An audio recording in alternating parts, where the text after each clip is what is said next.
غازی منی vlog میں خوش آمدید۔ عید کے دن کا آغاز ورزش سے ہوا۔ صبح سویرے بیگم صاحبہ نے پھرنی بنا رکھی تھی، وہ کھائی۔ تیار ہو کے نماز عید کے لیے گھر سے روانہ ہوئے۔ جامعۃ الرشید کے جامع مسجد پہنچے۔ امام صاحب نے تکبیرات تشریق پڑھنے کی فضیلت بیان کی، عالم اسلام کی ترقی اور مسلمانوں کی سلامتی کے لیے دعائیں کی۔ نماز عید کے بعد دوست احباب سے بغل گیر ہوئے، پرانے ساتھیوں سے گپ شپ ہوئی، شاگردوں نے ہمارے ساتھ سیلفیاں لی، گھر پہنچ کر بچوں کو عیدی دی۔ بس اب نمبر تھا اللہ کی بارگاہ میں اپنی قربانی پیش کرنے کا۔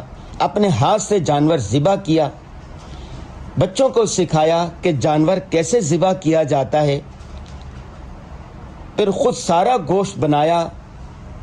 یوں گوشت بناتے اور تقسیم کرتے کرتے شام ہو گئی۔ گھر کی خواتین نے بہترین اور لذیذ ڈشیں تیار کر رکھی تھی، چنانچہ فیملی کے ساتھ کھانا کھایا اور رشتہ داروں سے ملاقات کے لیے نکل کھڑے ہوئے۔